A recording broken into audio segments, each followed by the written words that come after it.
Gloubis, salam alaikum.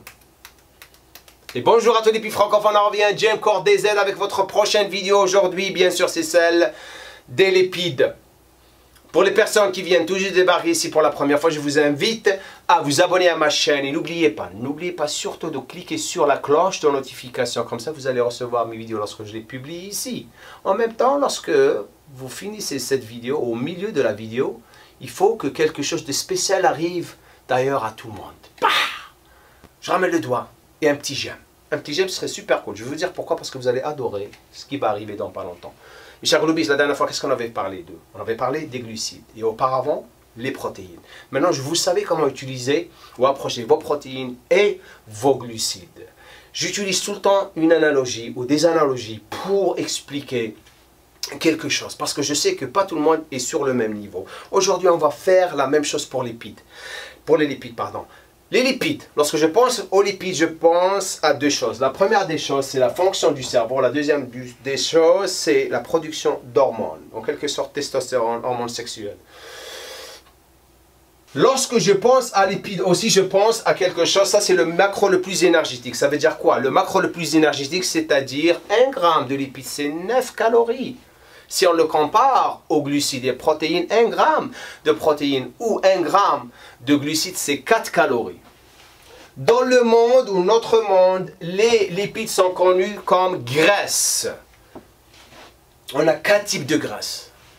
Et on va les classer en quelque sorte comme ça. Graisses néfastes, ça c'est les acides gras trans, ça c'est les huiles partiellement hydrogénées, ça c'est les poufias.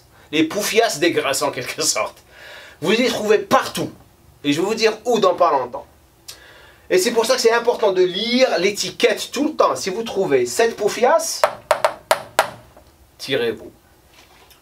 La deuxième graisse, bien sûr, c'est les graisses mauvaises. Ça, c'est les acides gras saturés. Moi, je les appelle les acides gras accusés. Parce que vous allez le découvrir dans pas longtemps. Les troisième graisse, ça, c'est les graisses neutres. C'est la Suisse. La Suisse, c'est un pays neutre. La même chose pour ces graisses, c'est des acides gras monoinsaturés, très très bénéfiques pour la santé.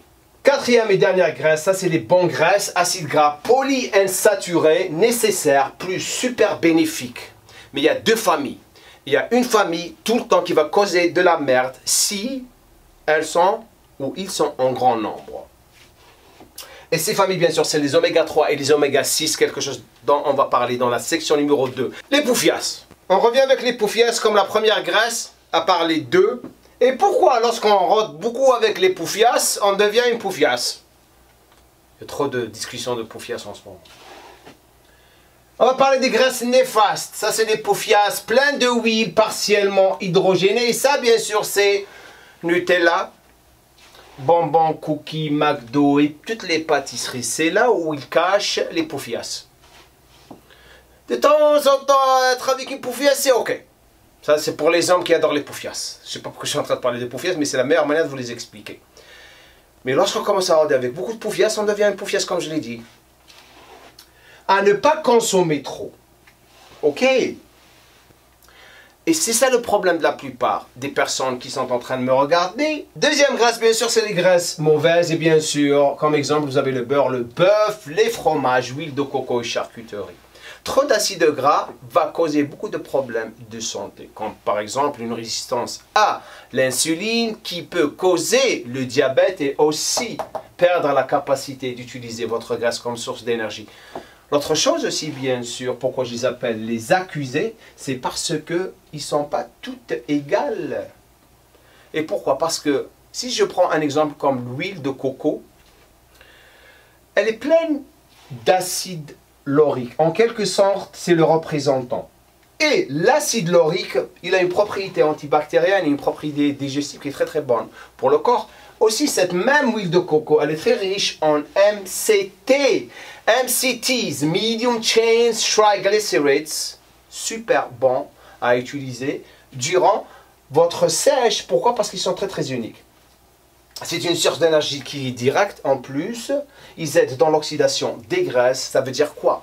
Super bon à prendre durant la sèche. Ça, c'est les MCT que vous pouvez avoir comme complément. On va encore parler d'eux dans la prochaine section. Mais lorsque vous les consommez par rapport à l'huile de coco ou sous forme de MCT, ça va vous aider à vraiment sécher, comme je l'ai dit, et conserver votre masse musculaire.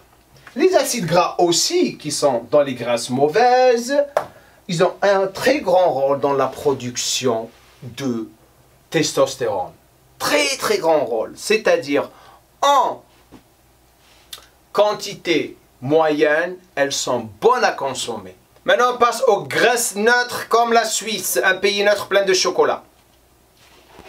Ces graisses neutres sont huile d'olive, amande, noix de macadamia, noix brésilien, avocat, huile, tournesol, oléique. Pourquoi oléique en rouge? C'est parce que c'est très important et c'est très différent de l'huile tournesol classique qui est mauvaise et très riche en oméga 6 qui cause beaucoup d'inflammation dans le corps et les problèmes de santé. C'est pour ça que je vous avais dit auparavant, c'est la famille qui cause beaucoup de problèmes et vous allez le découvrir dans la dernière section, dans les bonnes graisses.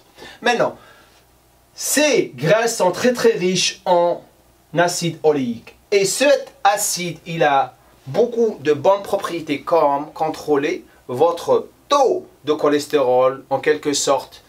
Il réduit votre mauvais cholestérol et il augmente votre bon cholestérol. Aussi, pour la mémoire, c'est super bon à consommer par rapport à l'alimentation que vous allez avoir et les graisses que vous allez consommer. Maintenant, les bonnes graisses. Acides gras polyinsaturés, c'est des acides gras essentiels. Donc, ces bonnes graisses, il faut les consommer parce qu'elles sont bénéfiques et elles ne sont pas produites par le corps. Une carence en ces bonnes graisses va causer beaucoup de problèmes de santé. Pourquoi? Par rapport à ça, maintenant, vous avez deux familles dans ces bonnes graisses. La première famille, c'est les oméga 3. La source, c'est les poissons gras, sardines, maquereaux, anchois, saumon et thon. Cette source, il ne faut pas consommer trop, sauf si la source est super bonne. L'autre chose, les oméga 3, vous avez une source végétale et une source animale. Focalisez sur la source animale, ça ne veut pas dire délaisser la source végétale, comme par exemple les grains de lin, vous pouvez les avoir, mais ils ne sont pas vraiment rentables. Il faut consommer une quantité énorme. Les oméga 6, c'est ça la source, tournesol, soja et maïs, et c'est ça les huiles qu'on trouve trop dans le Maghreb, et c'est pour ça qu'ils ont beaucoup de problèmes de santé. Pourquoi je dis ça? Parce que ces oméga 6, c'est ce qui cause beaucoup de problèmes d'inflammation dans le corps. Il augmente les inflammations. Les oméga 3 diminuent les inflammations.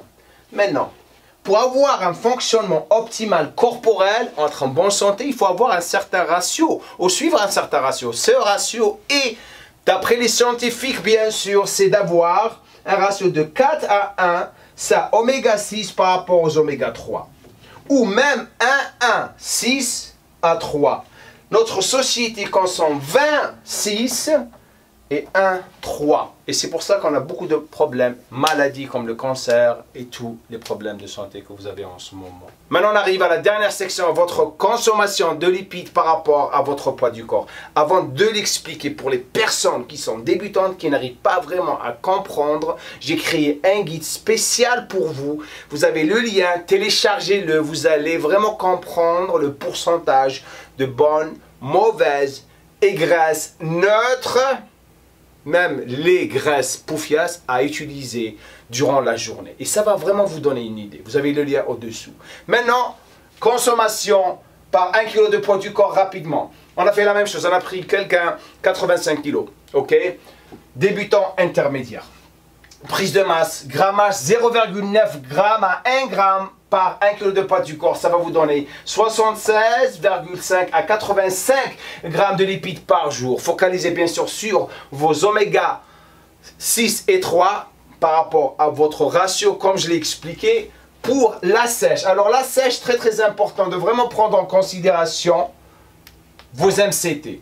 Pour la sèche, c'est 0,5 à 0,8 g par 1 kg de poids du corps. Vous allez vous retrouver à avoir une consommation de 42,5 à 68 g de lipides par jour, bien sûr. Tout ça, super balancé, que vous allez distribuer durant 4 à 5 repas par jour. Mais utilisez vos MCT. Lorsque je dis vos MCT, comme j'ai parlé, Pourquoi? Parce qu'ils augmentent votre thermogénèse. Et la thermogénèse, bien sûr, c'est votre conversion de calories en chaleur. Et ça veut dire quoi? Votre métabolisme, il va augmenter et vous allez avoir plus de capacité de vraiment brûler plus de gras. Vous allez devenir plus sec. Et aussi, lorsque vous devenez plus sec, vous allez maintenir votre masse musculaire comme j'ai dit auparavant. Vous allez consommer 2 cuillères à café par jour. Plus de ça, vous allez chier partout. Ça m'est arrivé lorsque je le faisais.